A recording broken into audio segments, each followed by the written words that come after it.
Naomi Carter clutched her boarding pass tightly, her fingers trembling slightly. Her pink graduation dress, which had felt like a celebration of her achievements moments ago, now felt like a target on her back as 3 airport security officers surrounded her.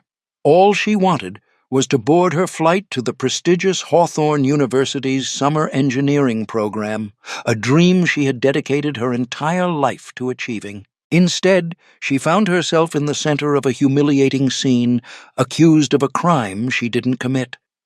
Meanwhile, privileged passengers strolled past, oblivious to her distress. What these airport staff didn't know was that Naomi's father wasn't just any concerned parent rushing to his daughter's defense.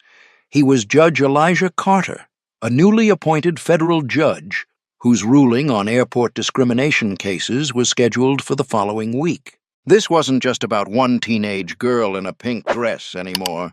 This was about to become a reckoning. Naomi had always found airports fascinating. They were places of transition, where journeys began and ended, where strangers crossed paths for mere moments before disappearing into their own separate lives. At 17, she had never flown alone before, but today was different. Today was the beginning of her future. Montgomery International Airport pulsed with its usual chaotic energy. Passengers rushed to their gates, families embraced in tearful reunions, and business travelers strode through the terminal with purpose, their rolling suitcases clicking against the tile floor. Naomi stood out in the crowd, her flowing pink dress, a graduation gift from her grandmother, billowing slightly as she moved. Her dark skin glowed with excitement, and the small golden beads woven into her braids clicked softly whenever she turned her head. "Did you pack everything? Your laptop? Your presentation notes?" Her mother, Camille Carter, fussed over her at the drop-off area, checking and rechecking Naomi's bags. "Mom, for the 10th time?" "Yes," Naomi laughed, her voice bright and clear. "I've been preparing for this since I got the acceptance letter." Her father, Elijah Carter, stood tall beside them, his expression filled with quiet pride.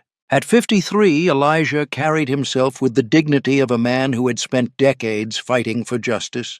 Before being appointed to the federal bench, he had built his career as a civil rights attorney, dedicated to making the legal system work for everyone, not just those with privilege. "Remember what we talked about?" Elijah said, his deep voice serious. Naomi nodded, already knowing what he was going to say. "I have to be twice as good to get half as far," she recited, having heard this mantra her entire life. Elijah's expression softened. "I was going to say that you deserve every opportunity that comes your way, and that Hawthorne University is lucky to have you." Naomi wrapped her arms around her father in a tight hug, inhaling the familiar scent of his cologne. "Thanks, Dad. I'll make you proud." "You already do," he whispered back. "Call us when you land," Camille reminded her. "She'll be fine," Elijah reassured his wife with a knowing smile. "Our girl is ready." With final hugs and promises to check in, Naomi watched as her parents' car pulled away, leaving her standing alone in front of the terminal. A mix of excitement and nerves bubbled in her chest.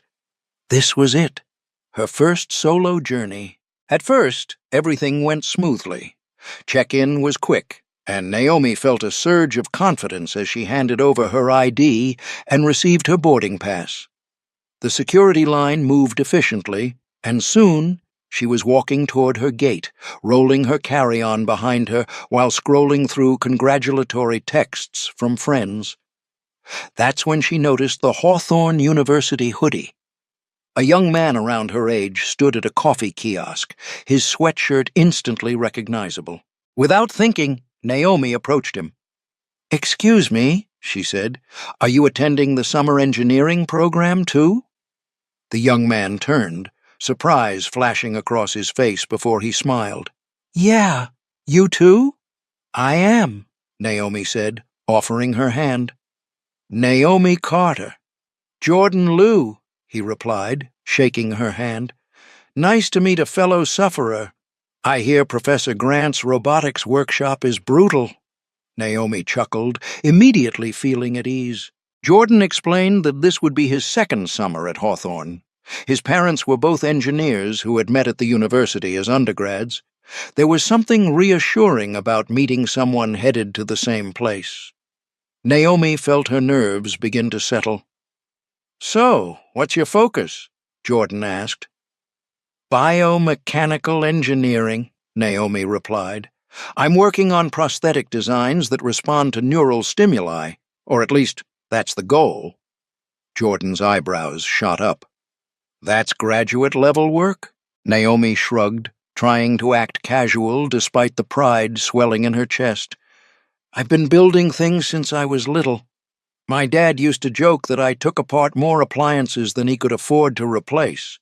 Their conversation was interrupted by an announcement that boarding would begin soon. Jordan glanced at his watch. "We should probably head to the gate." "Want to sit together?" "Sure," Naomi said, smiling. "I just need to use the restroom first. Save me a spot in line?" Jordan nodded, and they parted ways. As Naomi walked toward the restroom, she didn't notice the woman standing behind them at the coffee kiosk. She didn't see the way the woman's eyes narrowed as she watched Naomi walk away. She didn't see the woman discreetly approach a security officer and point in Naomi's direction. By the time Naomi emerged from the restroom, everything had changed. 3 airport security officers stood waiting. Their postures were rigid, their expressions unreadable. One of them, a heavy-set man with a close-cropped haircut, stepped forward. His name badge read Officer Reynolds. "Miss, we need you to come with us," he said, his voice firm enough that several nearby passengers turned to stare. Naomi's heart stuttered. "Is something wrong?" "We've received a report about a theft at the luxury duty-free store," Officer Reynolds stated flatly. "A witness described someone matching your description." Confusion washed over Naomi. "There must be some mistake," she said. "I haven't been to any duty-free shops." The second officer, a younger woman whose badge read Officer Delgado, stepped in. "We'll need to check your bag, miss." Bewildered, Naomi handed over her carry-on. "This is ridiculous. I was just at the coffee kiosk, talking to another student about Hawthorne." Officer Reynolds' expression remained unchanged. "Please step aside, miss," he said. People were staring now, curious, judgmental. Naomi felt her cheeks burn as Officer Delgado unzipped her carefully packed suitcase and began rifling through her belongings. This couldn't be happening. Not today. Not now. Officer Reynolds' name badge gleamed under the harsh airport lighting as he stepped forward, his voice firm. "Miss, we need you to come with us." Nearby passengers turned their heads at the authoritative tone. Naomi's heart pounded. "Is something wrong?" she asked, her voice steady but confused. "We've received a report about a theft at the luxury duty-free shop," Officer Reynolds stated flatly. "A witness described someone matching your description." Naomi's stomach dropped. This had to be a mistake. "I haven't even been to any duty-free shops," she protested, glancing around as if someone else might step in to confirm her innocence. "We'll need to check your bag, miss," another officer interjected. She was younger, her name badge reading Officer Delgado. Naomi's bewilderment turned to frustration, but she had nothing to hide. Silently, she handed over her carry-on, swallowing the lump in her throat. "This is ridiculous," she said. "I was just at the coffee kiosk, talking to another student about Hawthorne University." Officer Reynolds' face remained impassive. He gestured to a nearby seating area. "Please step aside, miss."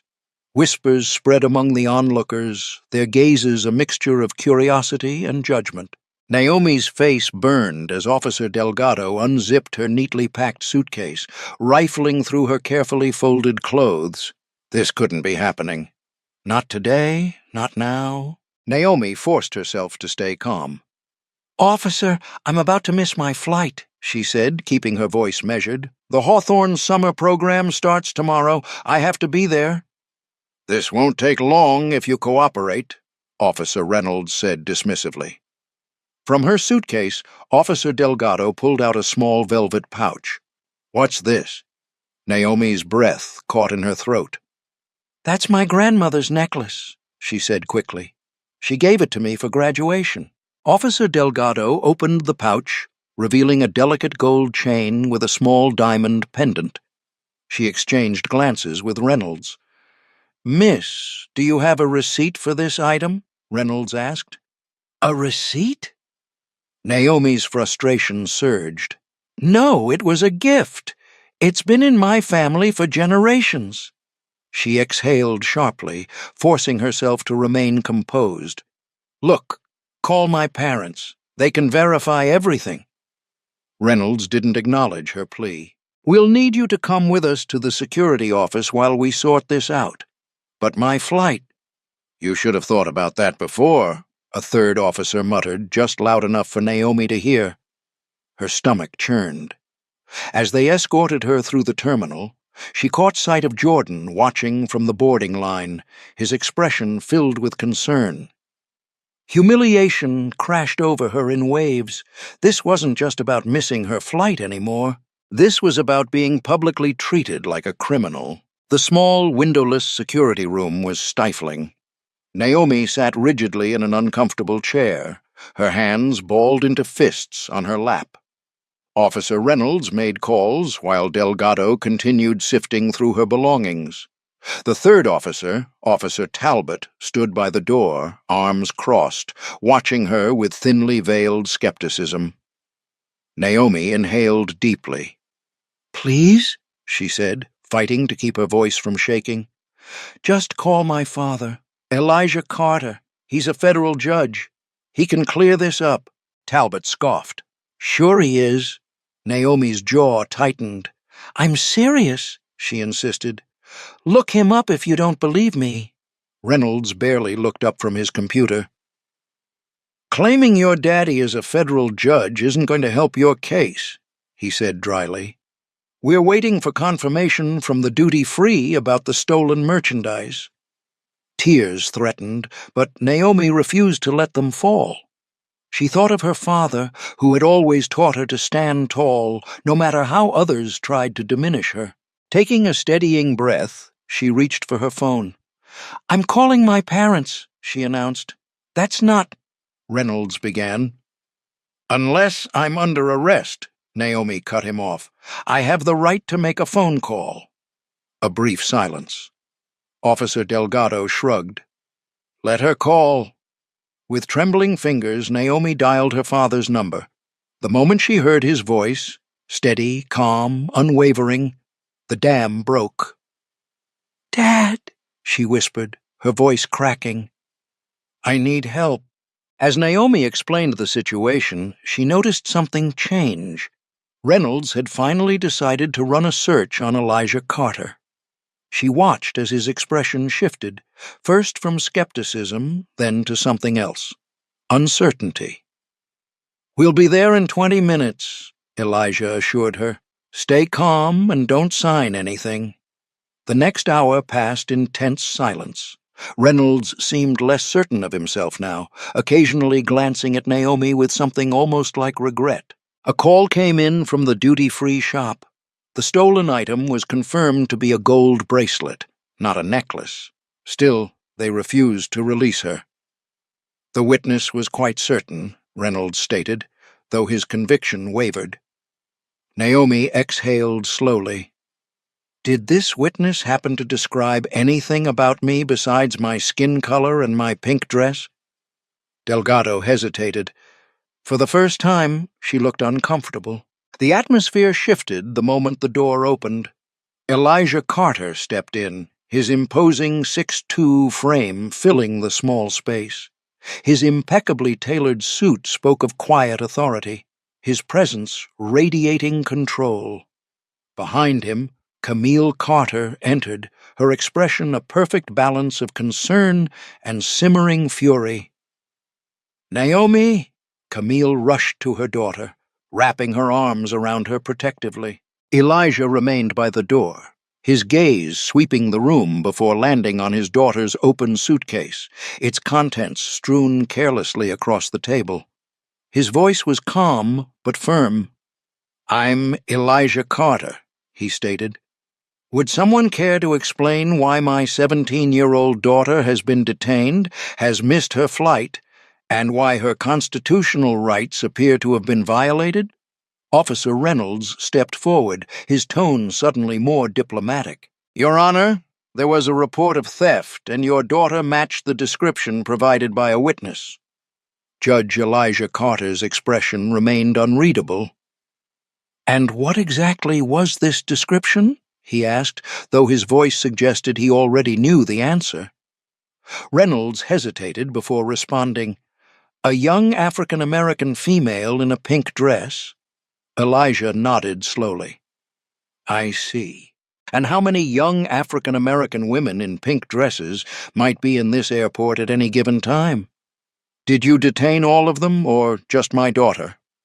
Reynolds shifted uncomfortably. "Sir, we were just following protocol." "It's Your Honor," Elijah corrected sharply. His voice was calm, but there was an unmistakable edge to it. "And I am very familiar with airport security protocols. None of them include detaining minors without parental notification, based solely on vague descriptions that could match numerous individuals." A tense silence filled the room. Officer Delgado took a small step back, her earlier confidence faltering. Meanwhile, Officer Talbot, who had been standing rigidly with arms crossed, seemed less sure of himself now. Elijah continued, his tone unwavering.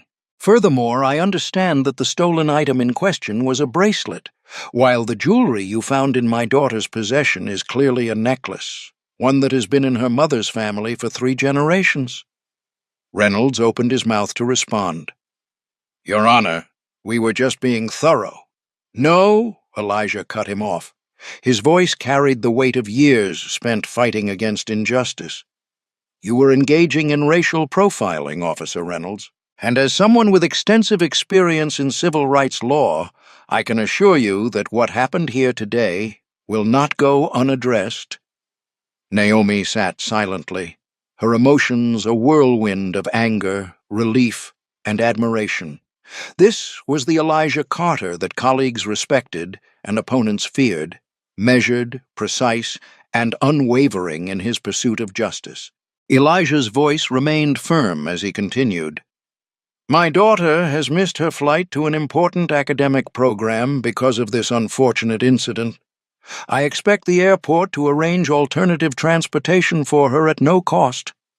The officers exchanged uncertain glances. Finally, Reynolds nodded reluctantly. "Of course, Your Honor. We'll make the necessary arrangements immediately." Before they could move, Camille Carter, who had been silent until now, spoke up. Her voice was calm, but there was no mistaking the steel beneath it. "We'll also be needing the name of the witness who provided this description." Reynolds hesitated.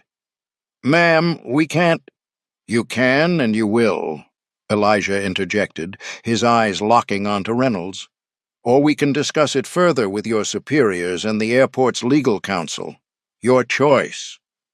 Silence. The balance of power had shifted.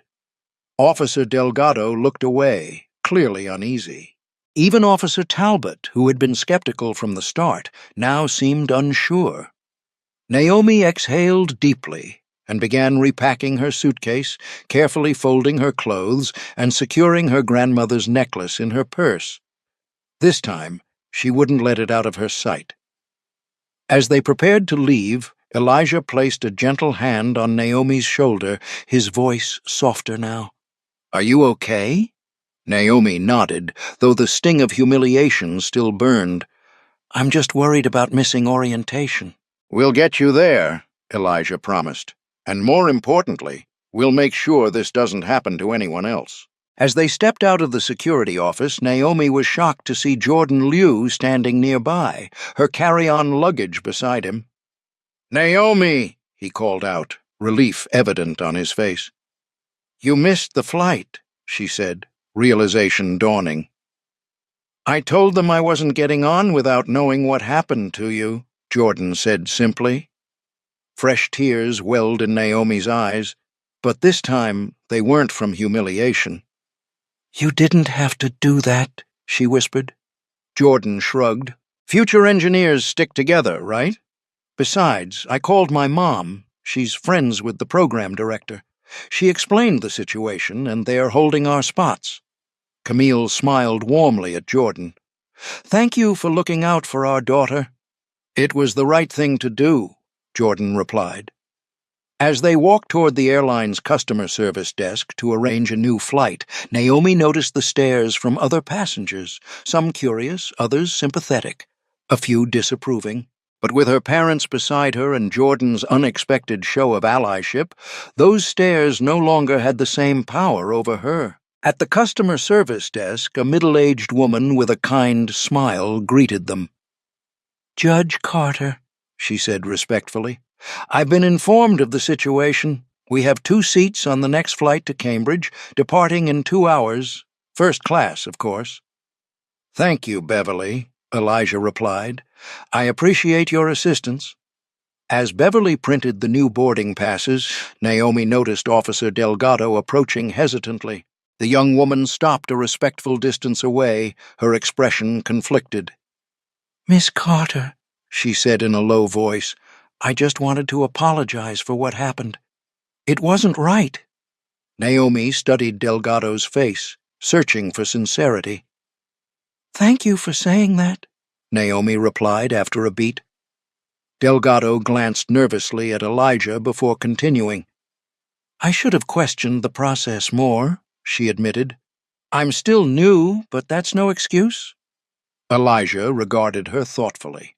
Officer Delgado, he asked, his tone measured, may I ask why you decided to come apologize? Delgado straightened slightly.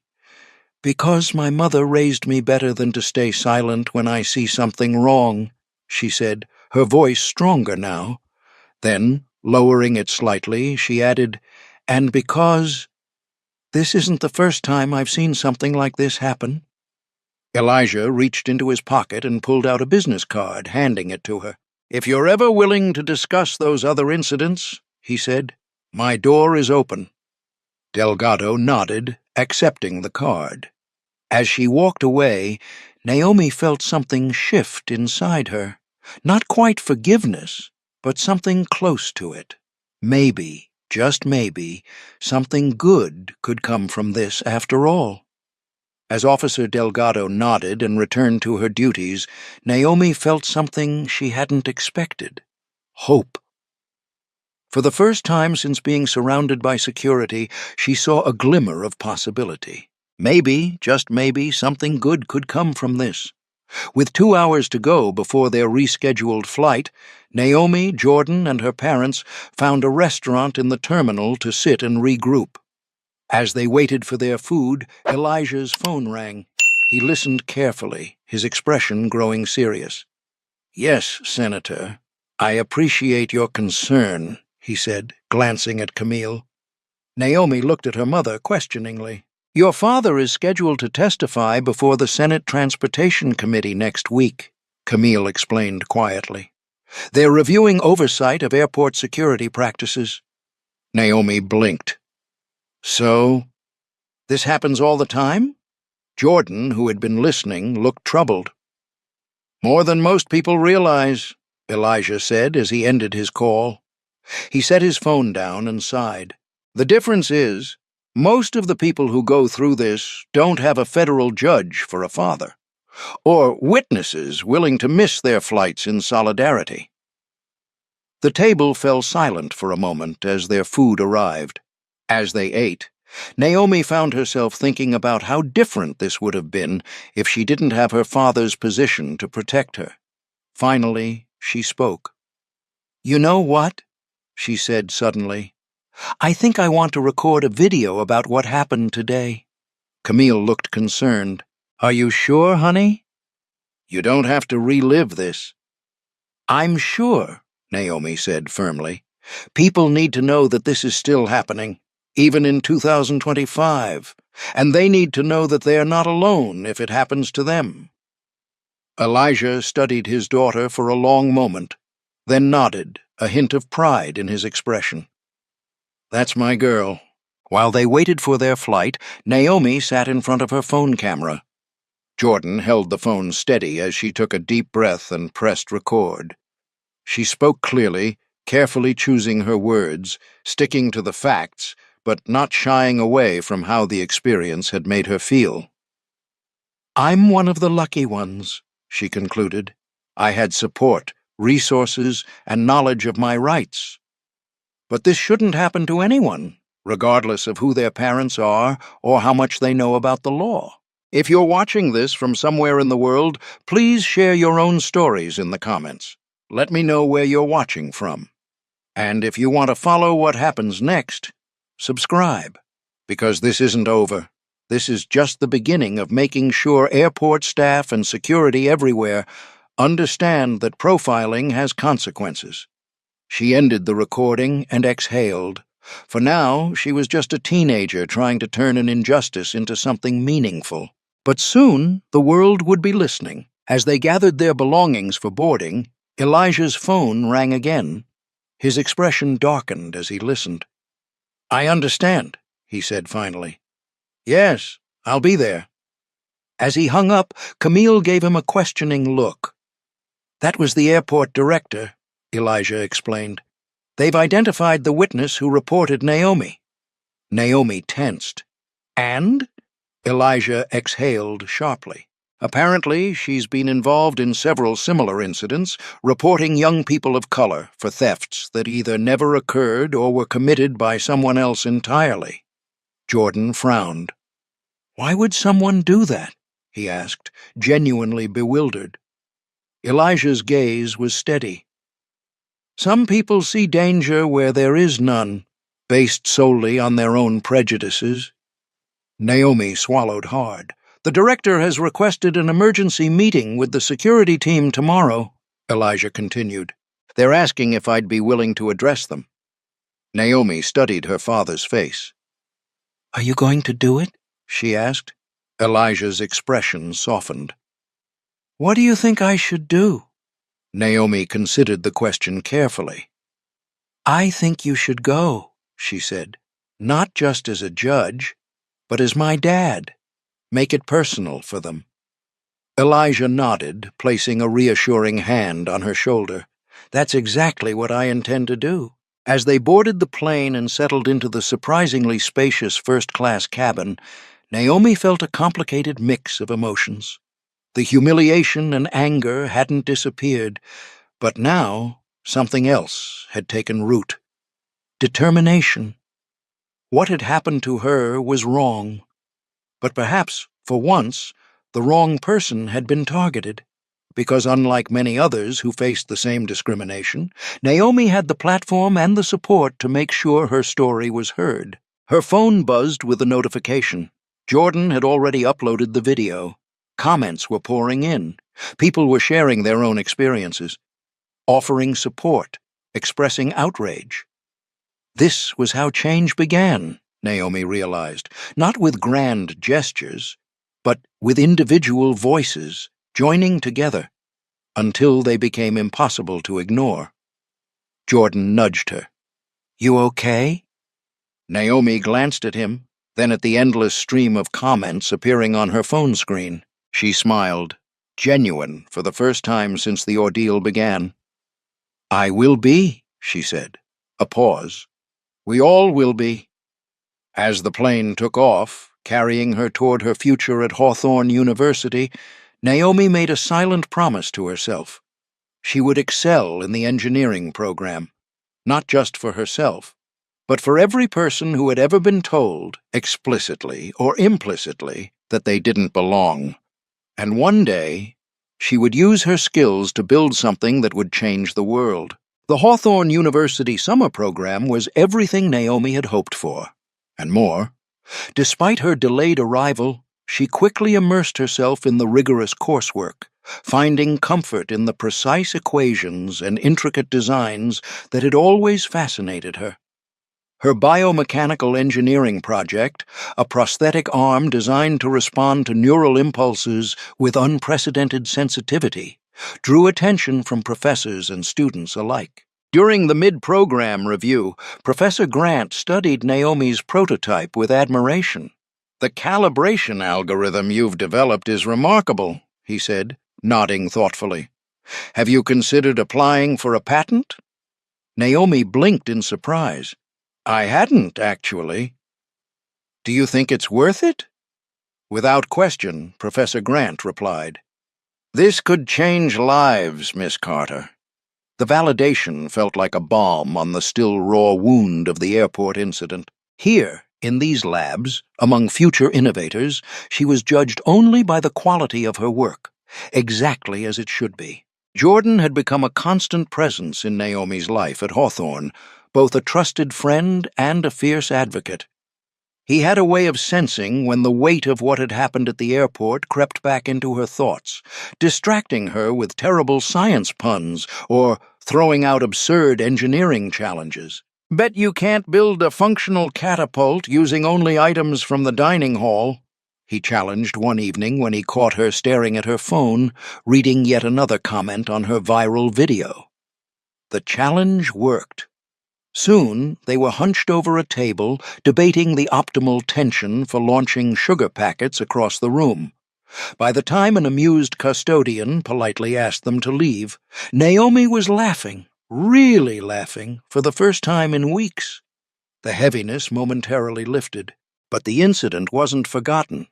Not by Naomi, not by her family, and certainly not by the millions who had viewed her video. 3 weeks into the program, Naomi was working late in the lab when her phone rang. Her mother's name, Camille Carter, flashed on the screen. "Mom?"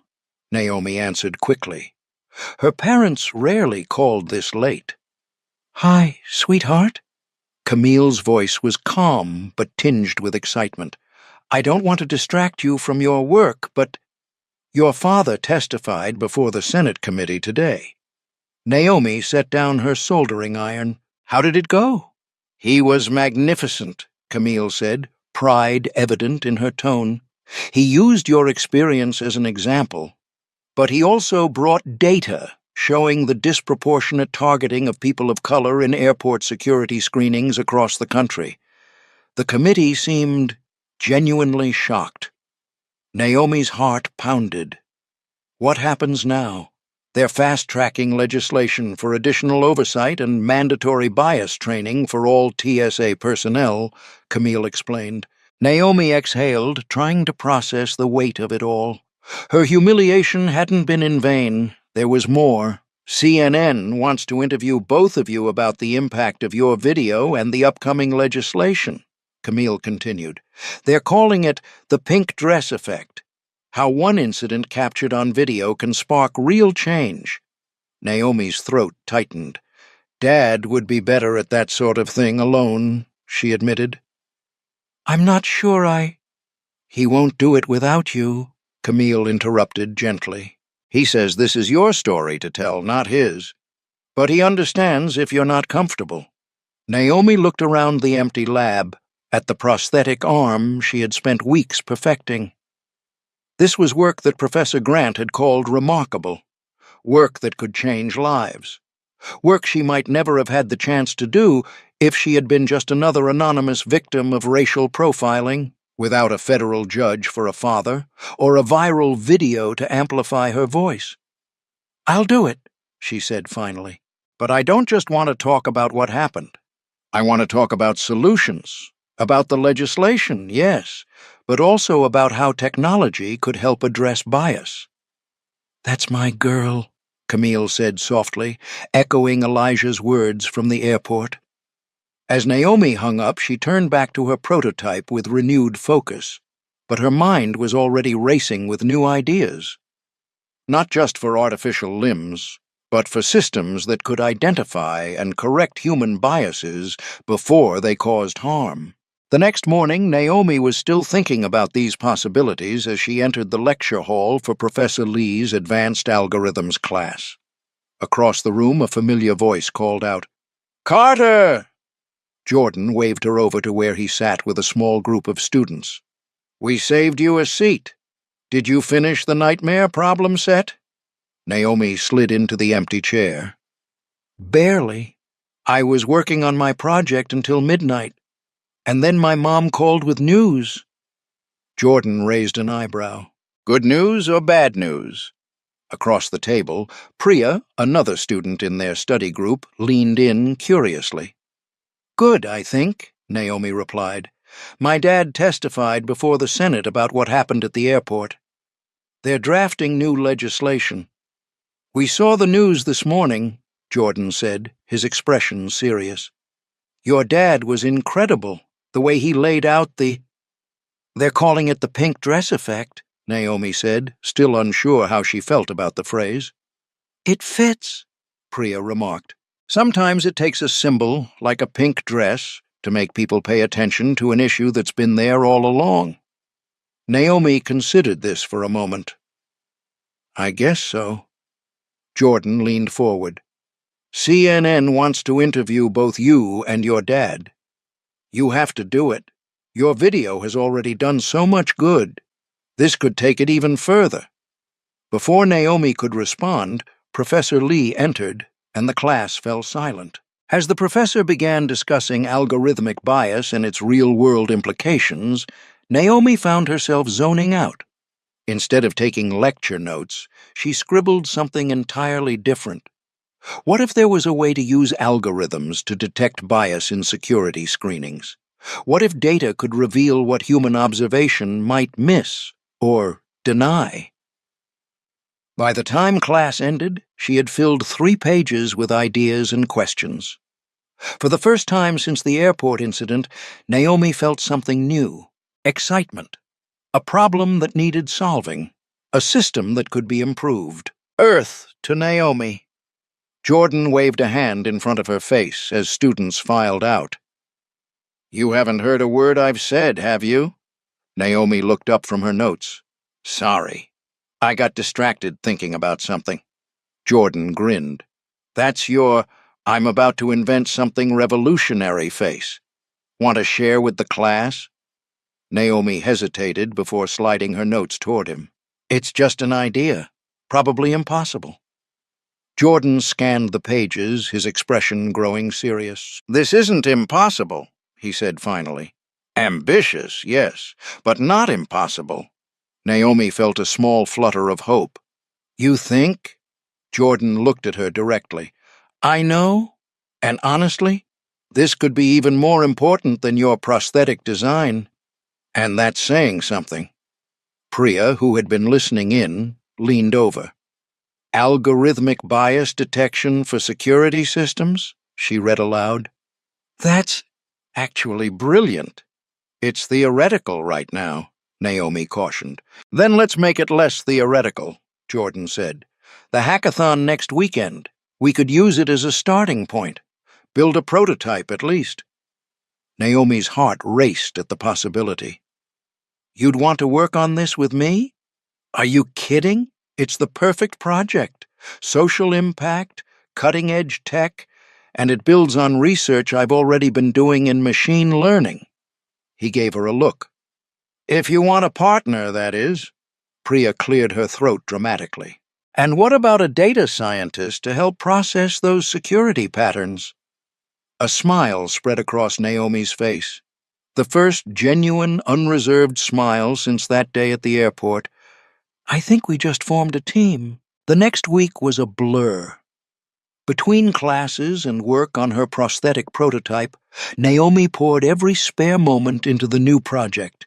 They had started calling it the Pink Dress Protocol, an algorithmic system designed to analyze security incident reports and flag patterns of potential bias, late-night coding sessions, database designs, heated debates about ethical implementation.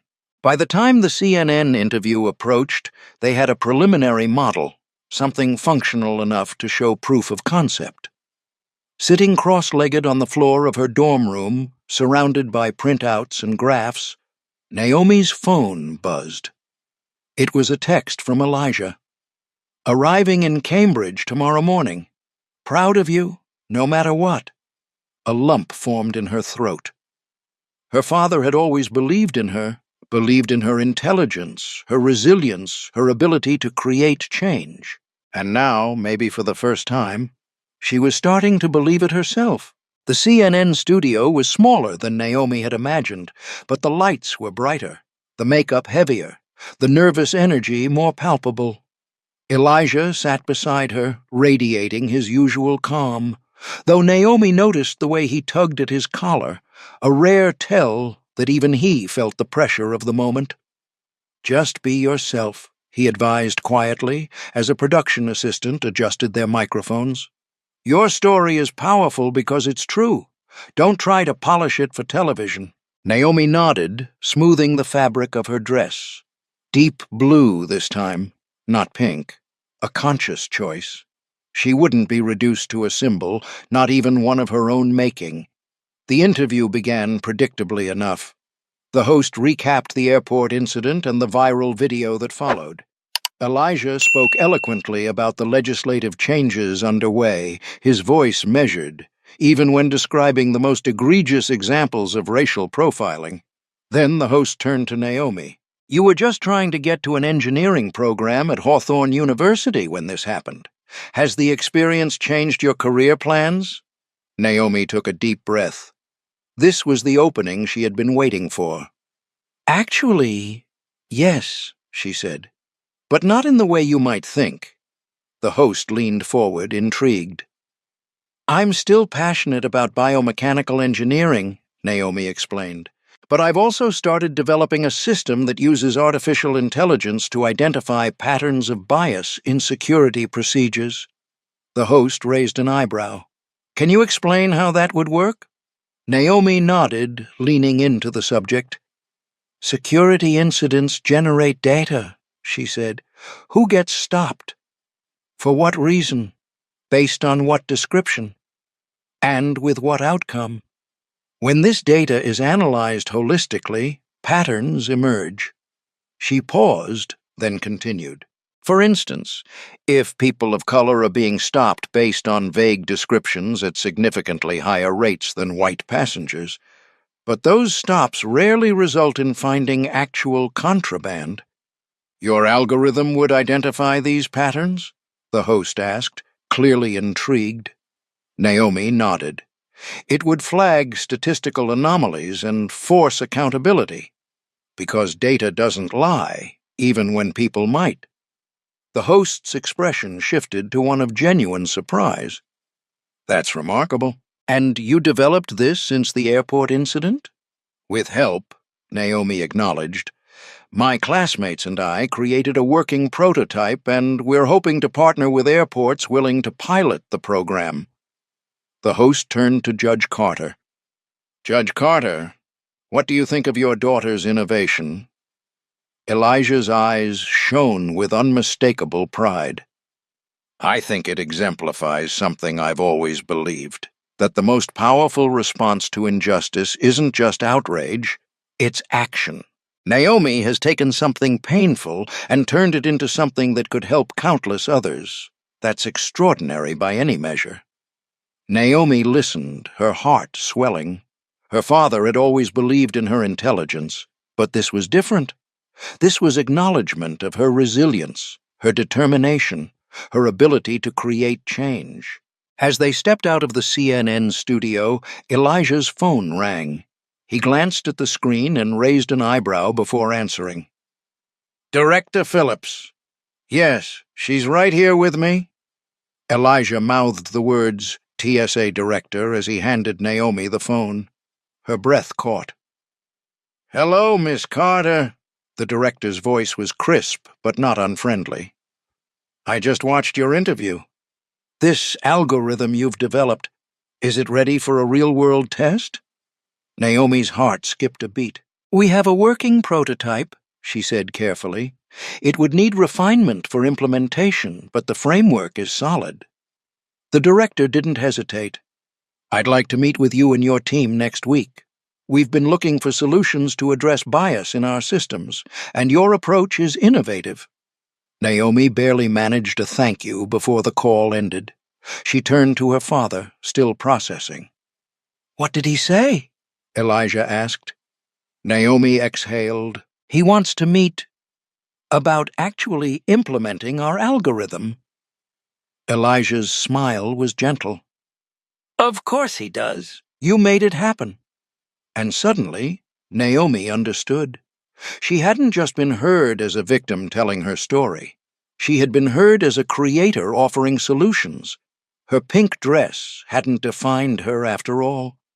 Her response to what happened while wearing it had. Naomi stood backstage at the TEGS Innovation Summit, adjusting her pink blazer. A deliberate choice. A quiet nod to the dress she had worn on the worst day of her life. A reminder that she had taken control of the narrative. So much had changed in 6 months. Her video had amassed millions of views, inspiring a hashtag movement and prompting investigations into security practices at airports across the country. Her father had testified before Congress, using both his legal expertise and his personal experience as a father to advocate for systemic change. And now, Naomi was about to tell her story again. This time, to a live audience. "Ready?" Jordan appeared beside her. He had been a constant in her life since that day at the airport. First as a friend, then as an ally, and now something more. "As ready as I'll ever be," Naomi replied, taking a deep breath. Jordan squeezed her hand. "You're going to be amazing," he assured her, "just like you were at Hawthorne." Naomi smiled at the memory. Despite her rocky start, she had thrived in the summer program. Her prosthetic designs had earned recognition from professors and peers alike. The girl who had once been publicly humiliated was now being celebrated for her brilliance. The stage manager signaled that it was time. Naomi took one last look at Jordan before walking onto the stage. For a moment, the spotlight blinded her. Then, as her eyes adjusted, she saw them. Her parents, sitting in the front row, their faces glowing with pride. And behind them, Officer Delgado, the security officer who had once searched her bags, now an unexpected ally whose testimony had helped implement new training protocols. Naomi took a breath, then spoke. "My name is Naomi Carter," she began, her voice clear and strong. "6 months ago, I was just a teenage girl in a pink dress, trying to catch a flight. Today, I want to tell you about how that moment changed me, and how it's helping to change our systems." As she spoke, weaving together her personal experience with the larger issues of bias and discrimination, Naomi saw the audience leaning forward, listening, really listening. This, she realized, was her superpower, not just her engineering mind, not just her articulate voice, but her ability to turn pain into purpose. "The algorithm I've developed," Naomi explained, showing slides of her latest research, "uses artificial intelligence to identify patterns of bias in security screenings. By analyzing demographic data alongside security actions, we can spot disparities that might otherwise go unnoticed." She looked out into the audience. This isn't about blaming individual officers, many of whom are simply following protocols they've been taught. It's about creating better systems. She paused. Then, with conviction, she continued, "The most powerful response to discrimination isn't just outrage. It's innovation. It's using every tool at our disposal, technology, policy, and our own voices to create the world we want to live in." And as she finished her speech, Naomi saw something incredible. The audience, rising to their feet, applauding, and at the very front row, her father, his eyes shining, not just with pride, but with something even deeper, recognition. Because Naomi had become exactly what he had raised her to be, a force for change. As Naomi concluded her talk, the audience rose in a standing ovation. Her eyes found her father's in the crowd, and in his expression she saw the same message he had always conveyed. "You belong here. You deserve this." Backstage, after countless handshakes and business card exchanges, Naomi finally had a moment alone with her parents and Jordan. "I'm so proud of you," Camille said, pulling her daughter into a hug. "You turned something painful into something powerful." Elijah nodded in agreement. "You know, when I was appointed to the bench, I thought that would be my greatest impact," he said thoughtfully. "But now I'm starting to think my greatest contribution might have been raising you." Naomi laughed, brushing away tears. "Don't get sentimental on me now, Dad." Elijah chuckled, then gestured toward a man waiting respectfully a few feet away. "Naomi, this is Director Phillips from the Transportation Security Administration." The director stepped forward, extending his hand. "Miss Carter, that was an extraordinary presentation." Naomi shook his hand, still catching her breath. "We're implementing your algorithm as a pilot program at 5 major airports, including Montgomery International." Naomi's eyes widened. "Really? That's... wow!" "It's a start," Director Phillips acknowledged. "We have a long way to go, but your work is helping us get there. We're also revising our witness report protocols based on what happened to you." Naomi barely registered his words. Her work, something she had dreamed up in a moment of desperation, was about to be tested in the real world. She had hoped for change. Now she was watching it begin. As Director Phillips continued discussing the policy changes, Naomi caught sight of a young girl watching her from across the room. She was wearing a NASA t-shirt and had an expression of undisguised admiration. Naomi smiled and waved her over. "Hi there," she said warmly. "What's your name?" "Amara," the girl replied shyly. "I watched your video when it came out. I want to be an engineer too." Naomi's heart swelled. She recognized that look in Amara's eyes. It was the same determination that had carried her through her own challenges. "Well, Amara," Naomi said, "I have a feeling you're going to be an amazing one." Later that evening, as they celebrated at a local restaurant, Naomi found herself recounting her journey once more. This time, to a reporter who had attended the TEGS talk. "If you could go back to that day at the airport," the reporter asked, "would you change what happened?" Naomi paused, considering the question carefully. Her parents and Jordan were listening intently. "I wouldn't choose to be profiled and humiliated," she admitted. "No one would. But I also know that what happened that day woke something in me. Something that might have remained dormant otherwise. It connected me to a purpose larger than myself. So no, I wouldn't change it. Because sometimes," she said, voice steady, "the most painful moments can become the catalysts for the most meaningful change." The reporter nodded, jotting down her words. "There's one more thing," Naomi added. "I want people to understand that my story isn't exceptional because what happened to me was rare. It's exceptional because I had the resources and platform to fight back. For every story like mine that makes headlines, there are thousands that go untold. Those are the stories we need to hear. Those are the people we need to fight for." As the interview concluded, Naomi's phone buzzed. Her TEDx talk was already trending online, with comments pouring in from around the world. Among them was a message from Officer Delgado. "You changed how I do my job every day. Thank you for your courage." Elijah raised his glass in a toast.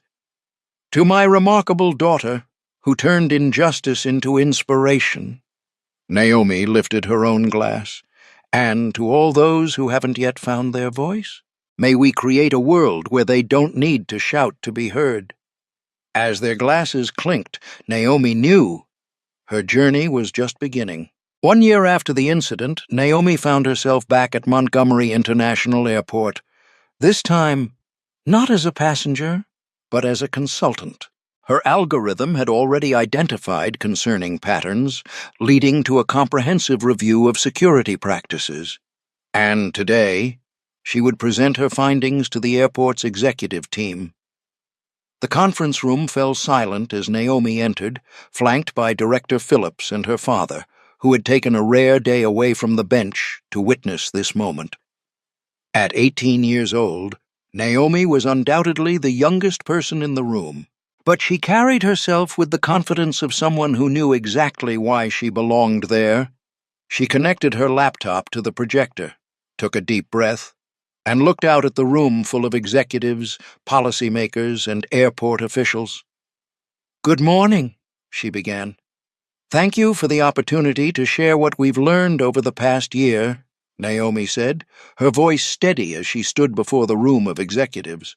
Behind her, the data visualization on the screen told a story more powerful than words. Numbers didn't lie, and the numbers showed undeniable disparities in how security measures were applied to different demographic groups.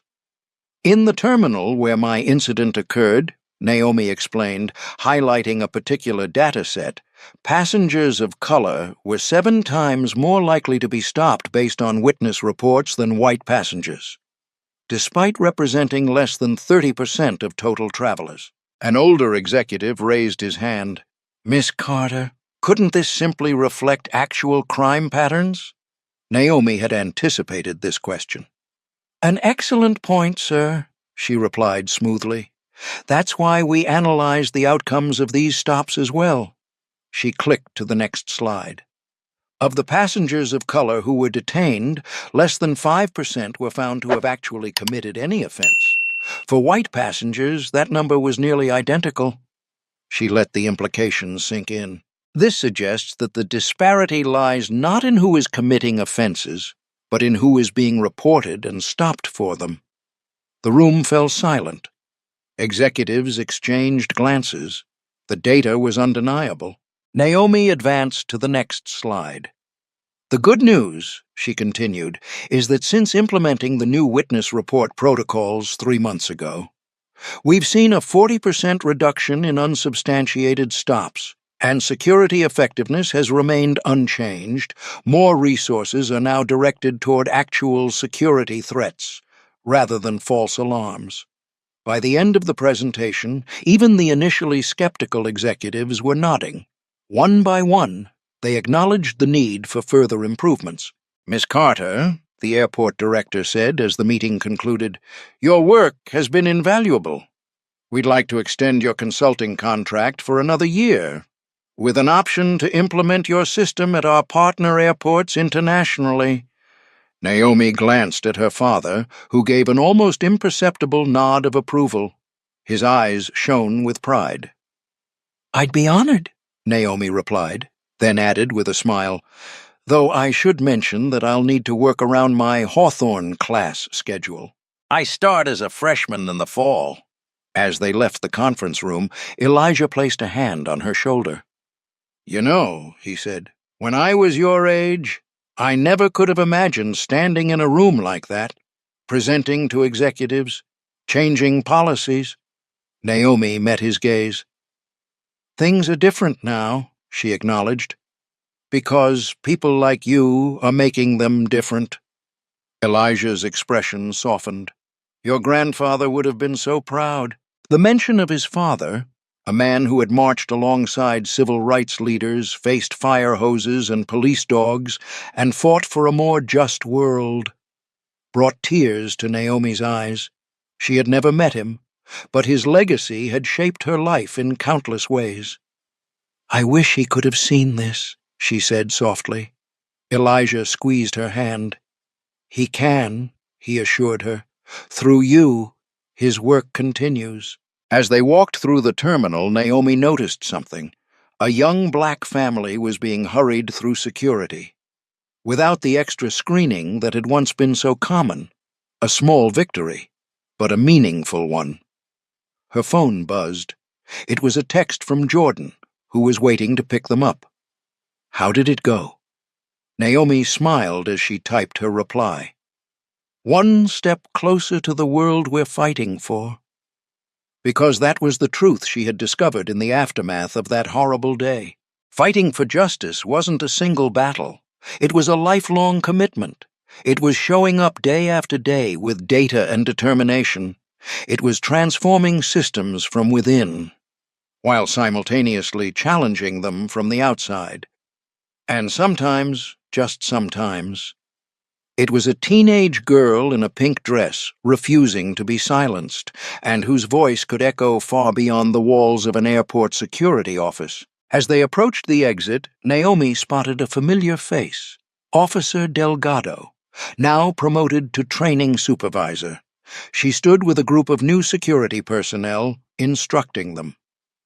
"Remember," Officer Delgado was saying as they passed, "our job is to ensure safety, while respecting dignity. Every passenger deserves to be treated with the same level of respect, regardless of how they look or what they wear." Naomi and Delgado locked eyes. They exchanged a small smile of recognition. Two women from different worlds, now united by a shared commitment to making those worlds better. Outside, as they approached Jordan's waiting car, Naomi took a deep breath of the warm Montgomery air. Her journey had come full circle, from humiliated teenager to respected consultant, from victim to advocate, and though there would always be more work to do, more battles to fight, more minds to change. In this moment, she allowed herself to feel something close to victory. "Ready to go home?" Elijah asked, noticing his daughter's contemplative expression. Naomi looked back once, at the airport where it had all begun, then turned toward the future. "Yes," she said, her voice filled with quiet certainty. "But tomorrow, we keep fighting." The algorithm Naomi had developed, now officially called the Bias Detection Protocol, had been implemented in 23 airports across the country, with international interest growing daily. What had started as a response to personal trauma had evolved into a framework that was changing how security systems operated worldwide. A gentle knock interrupted her concentration. "Come in," she called, saving her document. The door opened and Jordan peeked inside, his familiar smile lighting up the room. "You're still working?" he teased. "The reception starts in an hour." Naomi glanced at the time, surprised. "Sorry, I lost track. Just let me change quickly." "Take your time," Jordan said, settling into her desk chair. "Your dad texted. He and your mom are running late. Traffic from the airport." The mention of her parents brought a smile to Naomi's face. They were flying in for the Hawthorne Innovation Awards, where she was being recognized for her work on both the bias detection protocol and her advanced prosthetic designs, which had recently entered clinical trials. "Did you finish your speech?" Jordan asked, nodding toward her open laptop. Naomi nodded, then hesitated. "I think so," she admitted, "though I'm still not sure how to thank everyone who should be thanked." Jordan leaned forward. "Start with yourself." Naomi frowned. "That feels honest," Jordan finished for her. "None of this would have happened if you hadn't had the courage to speak up that day." Naomi considered this as she sifted through her closet, finally pulling out a deep emerald green dress. Elegant, but understated. Jordan was right, of course. The viral video, the algorithm, the policy changes. None of it would have happened if she had simply accepted the humiliation and moved on. But acknowledging her own role still felt uncomfortable, like taking credit for merely doing what anyone would do in her position. "It wasn't just me," she said finally. "If you hadn't stayed behind at the airport that day," Jordan shook his head. "You would have found another ally," he interrupted gently. "That's who you are, Naomi. You inspire people to be their best selves." His words sent a flush to her cheeks. Their relationship had evolved gradually over the past 2 years, from allies to friends to something deeper, a partnership built on shared values and mutual respect. Jordan had been there for every milestone, the first successful test of the algorithm, the congressional hearings, the moments of doubt and triumph. As Naomi changed into her dress, her thoughts drifted to the journey that had brought her here. The pain of that day at the airport had faded. But the lesson remained. Injustice didn't have to be the end of the story. It could be the beginning of a better one. The Hawthorne Innovation Awards were held in the university's Grand Dome, the space transformed by elegant lighting and the hushed excitement of groundbreaking achievements being celebrated.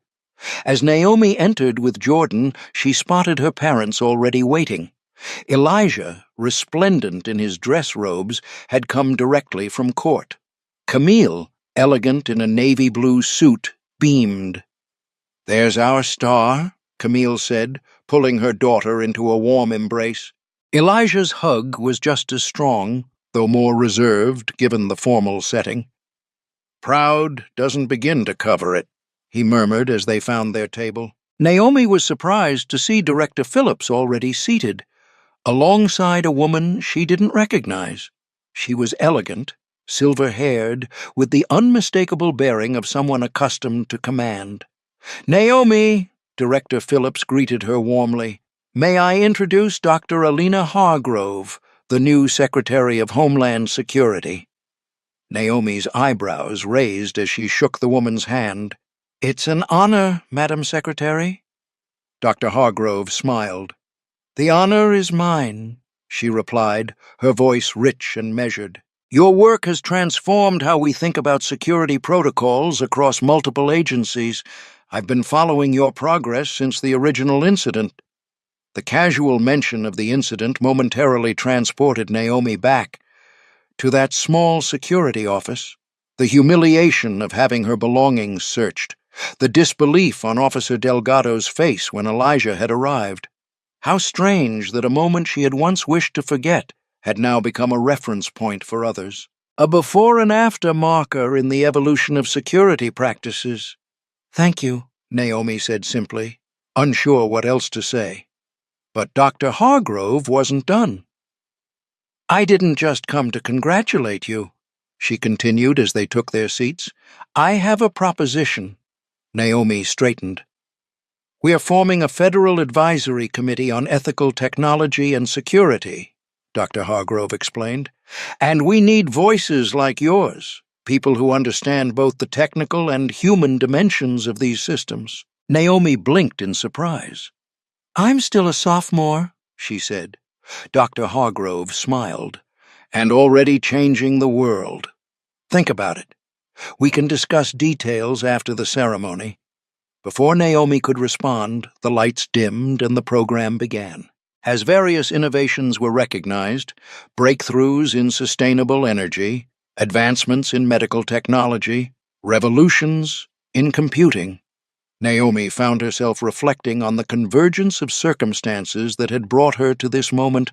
Yes, the painful incident at the airport, but also her father's position, Jordan's solidarity, her own dedication to engineering solutions. How many others had experienced similar injustices? But without those advantages? How many brilliant minds never got the chance to develop their ideas, because society had labeled them as threats? Naomi approached the podium, her thoughts still swirling. The audience applauded politely as the presenter detailed her two major innovations. The bias detection protocol, now implemented across 23 airports, and the neural responsive prosthetics she continued to refine. She looked out at the sea of faces. She had written a speech, but this moment called for something more honest. "Thank you for this recognition," Naomi began. 2 years ago, I was detained at Montgomery International Airport for a crime I didn't commit. The only evidence against me? That I was a young black woman in a pink dress." The room grew silent. "That day could have broken me," she continued. "Instead, it revealed to me what I was capable of, not just as an engineer, but as a human being determined to create change." She gestured toward her parents and Jordan. "I had advantages that many don't. A federal judge for a father. A mother who taught me that my worth was not determined by others' perceptions. Allies who stood by me when it mattered most." She took a breath. But I stand here tonight not just as an individual being recognized, but as a representative of what's possible when we refuse to accept injustice as inevitable. As she spoke about the technical aspects of her work, Naomi saw Dr. Hargrove nodding appreciatively. But it was her conclusion that seemed to resonate most. Technology is never neutral, Naomi stated firmly. It reflects the values, biases, and priorities of those who create it. As we develop systems that make decisions about people's lives, who gets stopped at security? Who gets approved for loans? Who gets interviewed for jobs? We must ensure that those systems reflect our highest values, not our deepest prejudices. She paused, locking eyes with her father. My dad once told me that justice isn't just about punishing wrongdoing. It's about creating systems where everyone has the opportunity to thrive. That's what I hope my work contributes to. A world where no one is held back by arbitrary barriers or biased assumptions, where a young black girl in a pink dress is seen, not as a threat, but as what she truly is, the future. The applause that followed was thunderous. As Naomi returned to her table, she was met with embraces from her parents and a beaming smile from Jordan. But it was Dr. Hargrove's quiet, well said that confirmed Naomi's message had landed exactly as intended. Later that evening, as they celebrated at a nearby restaurant, Elijah raised his glass. To my daughter, the innovator, and to justice. Naomi lifted her own glass. And to justice, in all its forms. Their glasses clinked, and Naomi felt a wave of purpose wash over her. The path forward was clear now. She would continue her education. She would refine her innovations. She would use her voice and her mind to build a more just world. And perhaps, just perhaps, she would accept Dr. Hargrove's invitation to bring her perspective to the highest levels of government. Because the pink dress effect had begun as one girl's response to injustice. Now, it was becoming a blueprint for systemic change. And Naomi Carter, once targeted for how she looked, was now being celebrated for how she thought, for her brilliance, for her resilience, for her unwavering commitment to justice. That night, as she fell asleep in her dorm room, Naomi did not dream of the past. Not of security officers and humiliation, not of accusations and fear. She dreamed of the future. A future where systems served people, not prejudices, where innovation was measured not just by what it could do, but by whom it could help. A future where no one would ever again be judged by the color of their skin or the color of their dress, but by the content of their character and the contributions of their minds. A future that, step by step, algorithm by algorithm, was coming into being, not through grand pronouncements, but through the dedicated work of those who refused to accept injustice as inevitable. Those like Naomi Carter, who had taken the worst day of her life and transformed it into a catalyst for the best world she could imagine. As Naomi drifted deeper into sleep, a single thought lingered. This was only the beginning. The real work, the lifelong work, was just getting started. But she was ready, more than ready. She was exactly where she was meant to be.